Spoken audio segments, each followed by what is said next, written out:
Ada yang masih sampai sekarang saya heran tentang uang fiat atau penciptaan uang oleh Amerika terhadap mata uangnya yaitu dolar. Apa yang saya herankan? Mereka boleh mencetak uang sesuka-suka mereka, tetapi kalau rupiah mau mencetak harus ada jaminan atau underlying, di mana IMF dan World Bank pasti ngamuk jika tanpa jaminan, terutama jaminannya adalah dolar dan emas. Ayo dong pakar ekonomi yang katanya pinter, bisa jelasin ini nggak? Sementara di sisi Amerika, sejak 15 Agustus 1971, tanggal di mana Amerika memutuskan bahwa dolar tidak menggunakan emas sebagai jaminan cetak penerbitan uang tersebut, itu merupakan tanggal paling bersejarah bagi Amerika. Jauh lebih bersejarah dari terbebasnya perbudakan oleh Lincoln, dan jauh lebih bersejarah dari terpilihnya megalomania yang bernama Donald Trump. Karena sejak saat itu Amerika menjadi negara yang sangat kaya.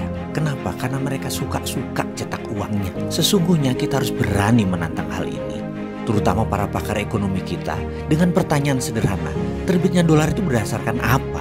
Boleh nggak sih saya heran dengan para dosen, para pakar ekonomi, para pejabat ekonomi, profesor, doktor ekonomi, mengapa mereka setuju Amerika cetak sak mau-maunya, dan bahkan Anda mencari pembenaran-pembenaran, sementara negara lain tuh haram hukumnya untuk mencetak uang. Dan hebatnya lagi pejabat negara yang pasrah bongkoan dengan konsep ini tuh banyak. Saya tidak habis pikir, apa yang menyebabkan banyak negara tidak berani cetak uang sendiri seperti Amerika? Inflasi. Kok Amerika cetak sak mau-maunya inflasi mereka di bawah 3 atau 4% sih? Subprime mortgage, skandal keuangan menghentak ekonomi Amerika hingga 8 juta pengangguran dan merugikan triliunan dolar di tahun 2008 yang menghajar banyak lembaga mitra Federal Reserve seperti Goldman Sachs, JP Morgan dan lain sebagainya. Hanya sebentar selesai masalahnya dengan Federal Reserve printing money billion-billion dolar, lebih besar dari anggaran APBN Indonesia. Kita tanya kemudian, terus mana inflasinya di Amerika? Tahun depannya 2009 atau 2010 nggak lewat tuh 3% inflasinya. Mengapa Indonesia tidak ikut Amerika juga cetak duit? Ada emang yang menahan? Oh ada.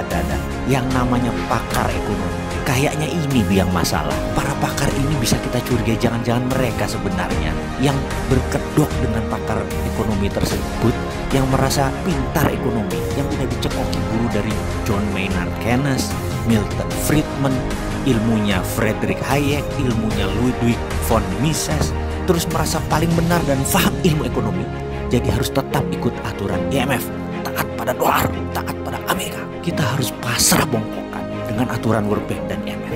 Cetak duit harus ada jaminan. Kita tanya, lu kok gitu sih? Apa benar ilmu itu? Jangan-jangan ilmu udah kadaluarsa kali. Coba kita lihat fakta.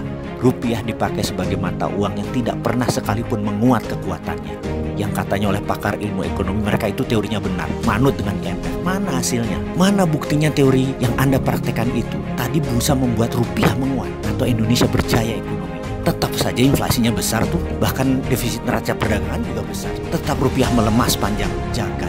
Lebih dari 70 tahun Indonesia merdeka. Ke depan bagaimana? Ayolah kita pikir, mengapa kita tidak coba hal yang radikal, hal yang baru, hal yang berani, hal yang kita belum pernah lakukan sebelumnya dengan perhitungan matang, yaitu printing money dari thin air seperti Amerika, seperti Cina. Sekali-sekali beranilah.